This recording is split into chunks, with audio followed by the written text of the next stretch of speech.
안녕하세요. 행복한 아침에 찾아가는 닥터 상담소 MC 손은옥입니다. 가임기 여성이 평생 낳을 것으로 예상되는 자녀 수, 합계 출산율이 작년에는 0.72명으로 역대 최저를 기록했다고 합니다. 이는 출생 통계를 작성한 지난 1970년 이후 가장 낮은 수준이었다고 하는데요.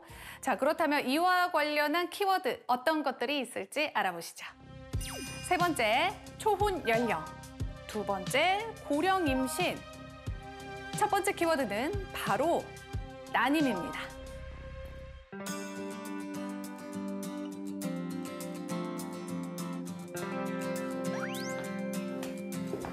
이쪽인가?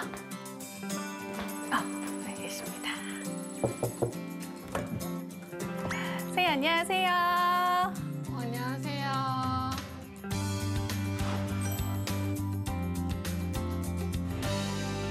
네, 선생님 정말 수많은 분들의 말 못할 고통이죠. 난임에 대해서 자세히 알아보기 위해서 이렇게 찾아왔는데요. 자, 가장 먼저 정확히 어떤 상황일 때 난임이라고 진단할 수가 있을까요? 난임이란 부부가 피임을 하지 않고 정상적인 부부 관계를 가지셨음에도 불구하고 1년 이내에 임신하지 못한 경우를 말을 합니다. 만약 여성분의 나이가 35세 이상이라면 6개월 이내에 임신하지 못했을 때 난임으로 진단을 합니다. 사실 제 주변만 봐도 난임 겪는 분들 요즘에 진짜 많으시고 어느 정도로 이렇게 많을까요? 난임은 전 세계적으로 매년 0.37%씩 늘고 있는데요. 세계보건기구 WHO는 전 세계 난임 유병률을 약 15%로 파악을 하고 있습니다. 또 건강보험 심사평가원에 따르면 우리나라의 난임 환자 수는 2020년 약 23만 명에서 2022년에는 약 24만 명으로 계속해서 늘어나는 추세고, 최근에 이루어진 한 연구에 따르면 임신을 준비하는 여성의 20%, 그러니까 5명 중에서 1명은 난임 경험이 있는 것으로 조사가 되었으니 실제로 정말 많은 분들이 난임이라는 문제를 안고 살아가고 있는 거죠. 이렇게 난임 겪는 분들 계속해서 늘어나는 이유가 뭘까요? 최근 들어 가장 중요한 원인은 초혼 연령이 높아지는 부분입니다. 특히 여성의 나이가 많아질수록 임신이 어려워지는 이유는 평생 사용할 수 있는 난자의 수가 좀 유한하기 때문인데요. 여기 탄산음료가 난소, 탄산음료 속의 기포 하나하나가 난자라고 생각을 해보세요. 기포들이 탄산음료 밖으로 막 빠져나오기 시작해요. 가만히 있어도 수많은 기포들이 생겼다가 사라지는 현상이 반복되다 보면 결국에는 기포가 빠진, 김 빠진 탄산음료만 남게 됩니다.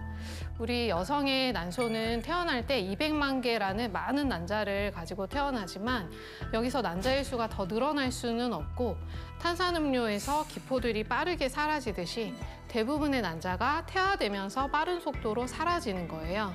결국 건강한 난자의 수 자체가 줄어드는 것이 난임을 유발하는 가장 큰 요인 중 하나가 되는 겁니다. 또한 여성의 경우 배란장애, 난관 폐쇄, 자궁내막증, 다낭성 난소 증후군 등이 난임의 원인인 경우도 있습니다. 그렇다면 반대로 남성의 원인도 있을까요? 일반적으로 남성과 여성의 난임 비율은 1대1 정도로 거의 같다라고 볼 수가 있어요.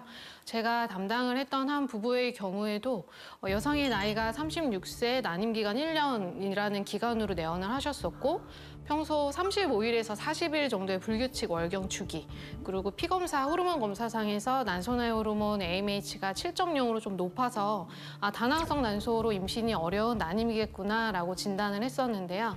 39세인 남편분이 이제 나중에 내원을 하셔서 시행한 정액검사에서 정상정자 모양이 1%밖에 되지 않은 기형정자로 진단이 되신 거예요. 그래서 바로 체외수정을 시술을 시행을 했고 임신을 바로 성공을 하셨던 부부가 있었고, 막상 검사를 해보면 남편분 정액검사에서 이상소견이 나오는 경우도 꽤 흔해요. 그래서 방심하지 마시고 난임 기간이 있다면 난임병원에 내원하셔서 두 분이 함께 검사를 받으시는 것이 좋습니다. 네. 그렇다면 만약에 난임이 좀 의심이 되고 걱정이 된다 한다면 어떤 검사를 좀 받아야 될까요? 난임 검사는 특히 이제 부부가 함께 오셔서 검사를 받는 것이 굉장히 중요한데요. 여성분의 경우에는 생리 시작일 기준으로 2일에서 3일째 시행하는 호르몬 검사, 그리고 생리가 끝나고 배란하기 전에 시행하는 자궁난간 조형 검사, 이렇게 두 가지가 여성분이 하시는 기본 난임 검사이고, 남성 검사는 이제 정액 검사가 기본 난임 검사입니다. 근데 이런 산부인과적인 검사뿐만 아니라 내과적인 건강 상태도 당연히 함께 살펴야 하는데요. 고령 난임의 경우에는 그만큼 당뇨나 고혈압 같은 내과 질환이 동반될 가능성이 점점 높아지고, 당뇨와 고혈압 같은 전신 질환은 당연히 난자실 저하에도 많은 영향을 미치는 것이 명확하기 때문에 최대한 빠른 시일 내에 오셔서 검사를 받고 필요하다면 내과적인 치료를 먼저 선행하는 것이 무엇보다 중요합니다. 네.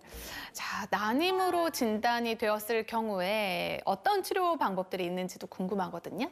가장 대표적인 치료법으로는 이제 인공수정 시술과 체외수정 시술이 있는데요. 먼저 인공수정은 여성의 배란 시기에 맞춰서 특수 처리를 거친 남성분의 정액을 가느다란 튜브를 이용하여서 자궁 안에 주입하여 실제 난자와 정자가 수정이 일어나는 장소인 나팔관으로 더 많은 수의 정자가 가도록 도와주는 시술입니다. 그렇다면 체외 수정은 어때요? 흔히 이제 시험관 아기 시술이라고도 불리는 체외수정 시술은요, 생리 이틀째에서 3일째부터 과배란 주사를 열흘 정도 쭉 사용을 하여서 많은 수의 난자, 보통 15개에서 20개 가량을 목표로 난자를 키우고, 이 잘 자란 난자들을 난자 채취 시술을 통하여 채취를 한 뒤에 시험관에서 난자와 정자의 수정을 직접적으로 도와줌으로써 임신율을 향상시켜서 빠른 임신을 도와주는 시술입니다.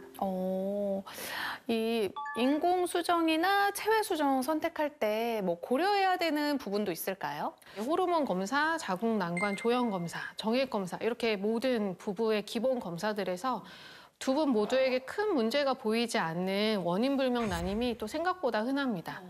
이 원인불명 난임의 경우 여성 연령이 38세 미만이라면 비교적 간단하고 여성 몸에도 부담이 적은 인공수정 시술을 2회에서 3회 정도 시도를 해볼 수 있겠죠. 하지만 여성의 나이가 38세부터는 바로 체외수정 시술을 시도할 것을 권유를 하고 있습니다.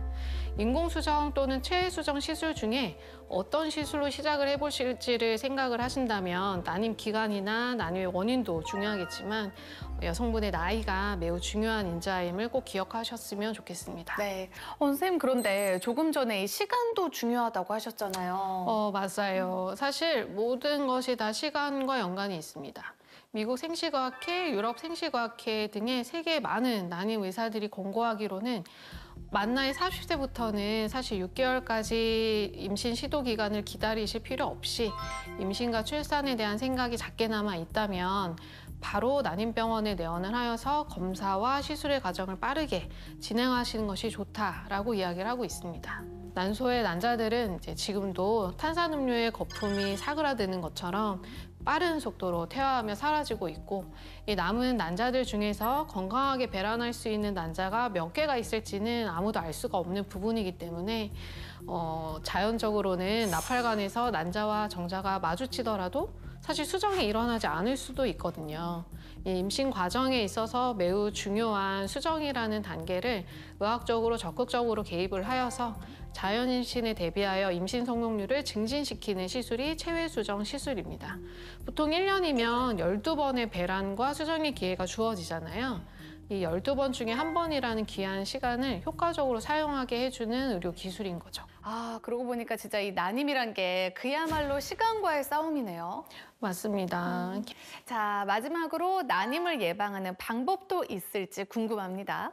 아직 미혼이지만 30대시라면 먼저 난소나이 호르몬이라고 부르는 AMH 피검사를 한번 해보시면 좋습니다. 이 분은 31세에 AMH 수치가 5.54로 나왔고요. 나이로 환산하면 이제 난소 나이는 25세다라고 나왔으니 이분은 한 2년에서 3년 정도 좀 임신을 미루고 신혼생활이나 커리어에 조금 더 집중을 하는 기간을 가지셔도 괜찮겠죠. 하지만 모두가 이렇게 좋게 나오시지는 않고 노란 선이 나이별 중앙값인 반면에 제일 밑에 보라색 선이 하위 5%의 그래프예요. 같은 30세라도 누군가는 5점대의 AMH 수치가 나오기도 하지만 또 누군가는 하위 5%의 수치인 1점대가 나올 수 있다는 이야기거든요. 그래서 피검사를 해서 AMH를 먼저 측정을 해보시면 내가 지금 임신을 잠시 미뤄도 될지 아니면 난자 동결 같은 또 다른 옵션을 선택해야 할지를 판단할 수 있습니다. 네. 자, 오늘 이렇게 난임에 대해서 함께 이야기를 나눠봤는데요. 함께 상담해주신 닥터 추민지 선생님 고맙습니다. 고맙습니다. 네, 지금까지 닥터 상담소 MC 손은옥이었고요. 저희는 다음 시간에 또 찾아오도록 할게요.